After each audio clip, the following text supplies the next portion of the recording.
Hey guys and welcome back. तो ये हम लोग का मन स्टैक का कोर्स चल रहा है, जिसके अंदर ये हम लोग का 66 नंबर वीडियो है, जिसके अंदर हम लोग ग्रिड पढ़ रहे हैं अपने CSS के अंदर। हम लोगों ने ऑलरेडी कंप्लीट HTML कवर कर रखा है, हम लोग का CSS कंप्लीट होने वाला है। और इस मन स्टैक के अंदर हम लोगों ने ऑलरेडी 10+ आवर की वीडियो अपलोड कर रखी है। और ये कोर्स कम्प्लीटली फ्री है और इसे पेड कोर्स से भी ज़्यादा बेहतरीन बनाया गया है। तो चलिए बिना देरी किए स्टार्ट करते हैं इसको।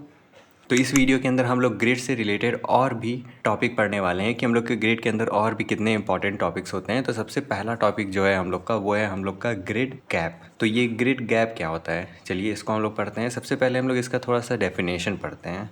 तो यहाँ पे लिखा हुआ है, it defines the space between grid items with in the grid container. अब इसका मतलब क्या है, लेट सपोज दैट यहाँ पे ये हम लोग का एक कंटेनर है, ठीक। इस कंटेनर के अंदर यहाँ पे हम लोग का पहला एलिमेंट है, फिर यहाँ पे दूसरा आ गया, तीसरा आ गया, चौथा आ गया, फिर नीचे हम लोग के कुछ एलिमेंट आ गए यहाँ पे इस तरह कुछ, ठीक। तो ये हम लोग के कुछ एलिमेंट आ गए। अब ग्रिड गैप की हेल्प से पता है क्या होगा, ग्रिड गैप की हेल्प से हम लोग के जो ये ग्रिड आइटम्स हैं, इनके बीच में हम लोग स्पेस क्रिएट कर सकते हैं। लेट्स सपोज दैट हम लोग स्पेस अपने रो के अंदर क्रिएट करना चाहते हैं, तो क्या होगा, हम लोग का अगेन ये कंटेनर है, जिसके अंदर यहाँ पे हम लोग के कुछ आइटम्स हैं, ठीक। ये हम लोग के पहले रो के अंदर आइटम है। और लेट सपोज दैट अब हम लोग को दूसरे रो के अंदर आइटम को रखने से पहले यहाँ पे बीच में गैप चाहिए। तो अगर हम लोग गैप अप्लाई कर देंगे ग्रिड गैप की हेल्प से, तो कुछ इस तरह का हम लोग का ये जो ग्रिड आइटम है वो दिखाई देने लगेगा। यानी कि यहाँ पे आप देख सकते हो, यहाँ पे ये जो स्पेस आ गया, ये जो गैप आ गया, ये हम लोग के रो वाले गैप की हेल्प से आया है, ठीक। यही सेम चीज़ अगर हम लोग को कॉलम के अंदर गैप चाहिए होगा, एग्जाम्पल के लिए अगर हम लोग का कंटेनर ये है और यहाँ पे हम लोग को अपने कॉलम के अंदर गैप चाहिए, कुछ इस तरह गैप, तो हम लोग क्या करेंगे वहाँ पे, तो हम लोग यहाँ पे ग्रिड कॉलम गैप का यूज़ करेंगे। तो यहाँ पे हम लोग को कॉलम में गैप आ जाएगा, ठीक। तो चलिए पहले इन दोनों चीज़ को अप्लाई करके देखते हैं अपने कोड के अंदर। तो यहाँ पे मैं क्या करता हूँ, ये हम लोग का एक ग्रिड का एग्जांपल है, जिसके ऊपर हम लोगों ने पूरा अपना ग्रिड और फ्लेक्स बॉक्स वगैरह पढ़ा हुआ है। तो मैं अब यहाँ पे क्या करता हूँ, मैं यहाँ पे लिखता हूँ ग्रिड रो गैप, और इसको मैं 10 पिक्सल लिख देता हूँ, ठीक। मैं सेव करता हूँ। तो ये देखो आप, अब यहाँ पे हम लोग के 1 और 6, 2 और 7, यानी कि पहले रो और दूसरे रो के बीच में आपको कुछ गैप दिख रहा होगा। अगर मैं इसको कमेंट आउट करूँ तो वो देखो, अब हम लोग का दोनों जो आइटम है, पहले रो और दूसरे रो का आइटम आपस में टच हो गया। अब अगर मैं इसको थोड़ा सा और बढ़ाता हूँ, लेट्स सपोज दैट 50 पिक्सल, अब मैं सेव करूँ तो ये देखो अब कितना स्पेस आ गया हम लोग के पहले रो और दूसरे रो के अंदर, ठीक। ये आपको एलिमेंट छोटे दिखाई क्यों दे रहे हैं, क्योंकि यहाँ पे हम लोगों ने अपने रो के अंदर 5 रो क्रिएट कर रखा है, बट करेंट में हम लोग के जो आइटम है वो केवल 2 रो के अंदर ही एडजस्ट हो गए हैं, ठीक। तो मैं यहाँ पे क्या करता हूँ, मैं अगर यहाँ पे हावर कर रहा हूँ तो आपको देखो, ये जो आपको पर्पल लाइन दिख रहा है ना, ये हम लोग का गैप है। अगर मैं इसको 10 पिक्सल करता हूँ, सेव करूँ मैं, तो ये देखो अब छोटे छोटे पर्पल लाइन हो गए, तो ये हम लोग का गैप है। अब मैं क्या करता हूँ, मैं अपने रो के अंदर यहाँ पे जो मैंने 5 रो क्रिएट किया हुआ है, इसको मैं कर देता हूँ 2 रो में। अब मैं सेव करता हूँ, तो अब आपको ज़्यादा बेटर समझ में आएगा। यहाँ पे आप देखो, ये जो बीच का पर्पल लाइन है, ये हम लोग का गैप है। अब अगर मैं इसको 50 पिक्सल कर दूँ, अब मैं इसको सेव करूँ, तो ये देखो अब बीच का हम लोग का गैप 50 पिक्सल का बन गया। मैं इसको 100 कर सकता हूँ, तो हम लोग का बीच का गैप और ज़्यादा बढ़ जाएगा। तो ये होता है हम लोग का रो गैप। अब लेट्स सपोज दैट हम लोग को कॉलम गैप चाहिए, तो हम लोग क्या करेंगे, यहाँ पे grid column gap, let's suppose that मैं 20 पिक्सल का गैप क्रिएट करता हूँ। तो क्या होगा यहाँ पे, अब यहाँ पे जितने भी हम लोग के 1 2 3 4 5 कॉलम्स क्रिएटेड है, इनके बीच में गैप क्रिएट होगा। ये देखो यहाँ पे हम लोग का गैप आ गया, बीच बीच में आपको गैप दिख रहा है, तो ये गैप हम लोग के कॉलम में गैप क्रिएट हुआ, ये हम लोग के कॉलम गैप की हेल्प से बना, ठीक। अब इसका हम लोग के पास एक शॉर्ट हैंड होता है। शॉर्ट हैंड क्या होता है, शॉर्ट हैंड में लेट्स सपोज दैट कि आपको अपने रो का भी गैप अप्लाई करना है और कॉलम का भी गैप अप्लाई करना है। तो हम लोग क्या करेंगे, यहाँ पे ग्रिड गैप लिखेंगे, उसके बाद अपने रो गैप की वैल्यू और उसके बाद अपने कॉलम गैप की वैल्यू। तो ये क्या होगा, हम लोग का ग्रिड गैप एक ही में हम लोग के कॉलम के अंदर भी गैप क्रिएट कर देगा और रो के अंदर भी गैप क्रिएट कर देगा। तो मैं इसको अगर कोड में दिखाऊँ आपको, तो यहाँ पे करंट में मैंने क्या किया है, मैंने यहाँ पे कॉलम का गैप अप्लाई किया हुआ है। तो देखो आप, मेरे केवल कॉलम के अंदर गैप आया है, रो के अंदर गैप नहीं आया है। तो मैं इसको कमेंट आउट करता हूँ और मैं यहाँ पे लिखता हूँ ग्रिड गैप।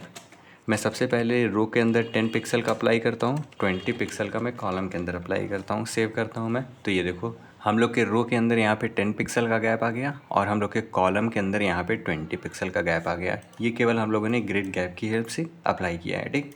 तो ये भी हम लोग का इम्पॉर्टेंट है। तो चलिए अब हम लोग अपने अगले टॉपिक को भी पढ़ते हैं। तो अगला टॉपिक है हम लोग का grid column.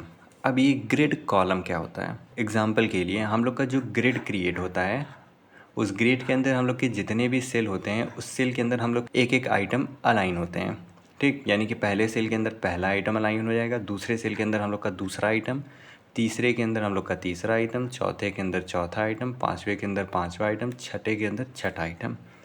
But let's suppose that मैं चाहता हूँ कि हम लोग का जो पहला आइटम है वो हम लोग के पहले सेल से थोड़ा सा ज़्यादा स्पेस ले ले, यानी कि वो पहला सेल भी ले ले, हम लोग का दूसरा सेल भी ले ले। तो उस केस में क्या होगा? उस केस में हम लोग ग्रिड कॉलम का यूज़ करेंगे। एग्जाम्पल के लिए मैं अगर यहाँ पे डेफिनेशन पढ़ता हूँ, यहाँ पे लिखा हुआ है you can specify the grid item starting and ending position. Example के लिए अगर मैं यहाँ पे आपको VS कोड दिखाऊँ तो VS कोड में आप देखो यहाँ पे हम लोग का पहला आइटम है, उसके बाद ये हम लोग का दूसरा सेल है जिसके अंदर दूसरा आइटम आ गया। मैं क्या करता हूँ, यहाँ पे 3 रो क्रिएट करता हूँ। अब मैं सेव करता हूँ तो ये देखो हम लोग के एक एक बॉक्स बने हुए हैं और सारे के सारे बॉक्स में एक एक हम लोग के आइटम हैं। पहले में पहला, दूसरे में दूसरा आइटम, तीसरे के अंदर तीसरा, चौथे के अंदर चौथा। इस तरह जितने भी छोटे छोटे ये सेल आपको दिख रहे हैं उसके अंदर एक एक आइटम अलाइन हो गए हैं। बट मैं चाहता हूँ कि ये जो हम लोग का 1 है ना, ये 1 हम लोग के 1 से स्टार्ट हो और दूसरा भी कॉलम हम लोग का ऑक्यूपाई कर ले। तो उसके लिए हम लोग क्या करेंगे? तो उसके लिए हम लोग यहाँ पर एक ग्रिड कॉलम नाम की प्रॉपर्टी को लिखते हैं।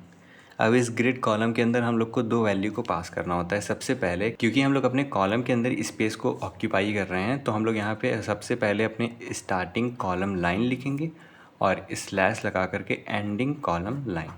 एग्जाम्पल के लिए यहाँ पे आप देखो तो ये हम लोग का एक ग्रिड क्रिएट है जिसके अंदर हम लोग का ये वाला जो लाइन है ये हम लोग का पहला कॉलम लाइन है, ये हम लोग का दूसरा कॉलम लाइन है, ये हम लोग का तीसरा है, ये हम लोग का चौथा है और ये हम लोग का पाँचवा है, ठीक। अब हर एक के अंदर हम लोग का एक एक आइटम असाइन है। एग्जाम्पल के लिए यहाँ पे हम लोग का चौथा है, यहाँ पे पाँचवा है, यहाँ पे छठा है, यहाँ पे सातवां है, यहाँ पे तीसरा है, यहाँ पे दूसरा है। बट जो हम लोग का पहला आइटम है, ये पहला आइटम हम लोग यहाँ से लेकर के अपने दूसरे कॉलम तक लिए हुए हैं स्पेस। तो इसी चीज़ को अप्लाई करने के लिए हम लोग ग्रिड कॉलम का यूज़ करते हैं। एग्जाम्पल के लिए यहाँ पे मैंने सबसे स्टार्टिंग वैल्यू 1 दी हुई है। 1 का मतलब हम लोग का जो पहला आइटम है वो हम लोग के पहले वाले कॉलम से स्टार्ट होगा और वो हम लोग के थर्ड कॉलम लाइन तक जाएगा, यानी कि थर्ड कॉलम लाइन मतलब यहाँ तक जाएगा। तो इसका मतलब क्या है? इसका मतलब ये है कि जो हम लोग का पहला वाला आइटम है वो हम लोग के यहाँ से लेकर के यहाँ तक का स्पेस ऑक्यूपाई करेगा, ठीक। अब अगर मैं इसको कोड के अंदर करके दिखाऊँ आपको तो यहाँ पे मैं क्या करता हूँ, सबसे पहले मुझे अपने पहले वाले आइटम को यहाँ से लेकर के यहाँ तक का स्पेस ऑक्यूपाई करवाना है। तो मैं अपने पहले वाले डिव को एक ID दे देता हूँ 1, ताकि मैं इसको आराम से ईज़िली एक्सेस कर सकूँ। मैं यहाँ पे अपने CSS के अंदर आकर के अपने 1 को एक्सेस करूँगा और 1 पे मैं लिखूँगा ग्रिड कॉलम जिसके अंदर 1/3 लिखता हूँ। मैं सेव करता हूँ तो ये देखो अब जो हम लोग का पहला वाला आइटम है वो हम लोग के पहला वाला सेल भी ले लिया और दूसरा वाला भी सेल ले लिया हम लोग का। तो यही चीज़ है यहाँ पे हम लोग का। अब अगर मैं यहाँ पे 3 के जगह पे 2 लिख देता तो पता है क्या होता? तो कुछ नहीं होता, हम लोग का पहला आइटम केवल इतना ही स्पेस लिखता, यानी कि वो 1 से लेकर के हम लोग का 2 का स्पेस लेता। बट अगर हम लोग को यहाँ पे दूसरा सेल भी ऑक्यूपाई करना है तो हम लोग को 1 से लेकर के 3 का स्पेस देना होगा। अब इस चीज़ को हम लोग सिंपल बहुत ईजिली स्पैन की हेल्प से लिख सकते हैं, क्योंकि यहाँ पे हम लोग के लिए थोड़ा सा कन्फ्यूज़न हो सकता है। कन्फ्यूज़न इसलिए होगा क्योंकि अगर हम लोग को अपने 2 कॉलम के सेल को ऑक्यूपाई करना है तो हम लोग को 1/3 लिखना होगा। क्यों? क्योंकि हम लोग के 2 कॉलम के अंदर, यहाँ पे 2 कॉलम के सेल के अंदर हम लोग के पास 3 कॉलम्स आते हैं। पहला कॉलम यहाँ रहता है, दूसरा कॉलम यहाँ पे, तीसरा कॉलम यहाँ पे। तो अगर हम लोग को 2 सेल ऑक्यूपाई करना है तो उसके अंदर हम लोग के 3 कॉलम लाइन होंगे। बट अगर हम लोग सिंपल में ऐसा लिखना चाहते हैं कि हम लोग को केवल 2 कॉलम ऑक्यूपाई करना है तो हम लोग यहाँ पे स्पैन का यूज़ करेंगे। अब ये क्या करेगा? ये हम लोग को ये बताएगा कि हम लोग का जो आइटम है वो हम लोग के पहले से स्टार्ट होगा और दूसरे कॉलम को ऑक्यूपाई करेगा। अगर मैं स्पैन 3 लिख देता तो हम लोग के तीसरे कॉलम तक ये लेता। एग्ज़ाम्पल के लिए यहाँ पे मैं क्या करता हूँ, यहाँ पे मैं अगर स्पैन 2 लिख दिया, सेव करूँ मैं, तो कोई चेंजेस नहीं आएगा। क्यों? क्योंकि यहाँ पे हम लोग का जो आइटम है वो हम लोग के पहले से स्टार्ट होगा और दूसरे कॉलम को ऑक्यूपाई करेगा। अगर मैं स्पैन 3 लिख दिया तो हम लोग के पहले से स्टार्ट होते जाएगा और 3 कॉलम को ये ऑक्यूपाई कर लेगा। ठीक, अगर मैं यहाँ पे अपने आइटम का हाइट विड्थ भी सेट कर लूँ तब भी आप देखो यहाँ पे इसकी हाइट हम लोग की कितनी छोटी सी है, बट अभी भी इसके लिए हम लोग का तीन सेल ऑक्यूपाई है। भले ही ये इतना छोटा सा आइटम है बट इसके लिए तीनों के तीनों सेल का स्पेस ऑक्यूपाई हो चुका है। ठीक, अब इसके अलावा हम लोग के पास एक और इसका काफ़ी इजी टर्म आता है जिसके अंदर हम लोग केवल अपने उस वाले कॉलम को पास करते हैं जितने स्पेस को हम लोग को ऑक्यूपाई करना है। एग्जाम्पल के लिए अगर लेट्स सपोज दैट हम लोग अपने पहले वाले आइटम को अपने चौथे तक लेके जाना चाहते हैं, तो हम लोग यहाँ पे सिंपल स्पैन 4 लिख देंगे। तो ये क्या करेगा, ये हम लोग का जहाँ से स्टार्ट होगा वहीं से स्टार्ट होगा लेकिन हम लोग के चौथे तक जाएगा। एग्जाम्पल के लिए मैं यहाँ से सबको हटाता हूँ, सेव करते हैं। तो अभी हम लोग के पहले सेल के अंदर पहला है, दूसरे के अंदर दूसरा है, बट अगर मैं चाहता हूँ कि हम लोग का जो पहला आइटम है वो हम लोग के 2 सेल को ऑक्यूपाई कर ले, तो मैं स्पैन 2 लिख दूँगा।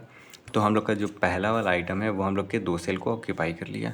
अगर मैं चाहूँगा 3 सेल को ऑक्यूपाई कर ले तो पहला वाला हम लोग के 3 सेल को ऑक्यूपाई करेगा। अगर मैं चाहता हूँ कि 5 सेल को ऑक्यूपाई कर ले तो ये देखो ये पूरा का पूरा ये वाला रो ही ऑक्यूपाई कर लिया, क्योंकि एक रो के अंदर हम लोग के पास 5 सेल हैं।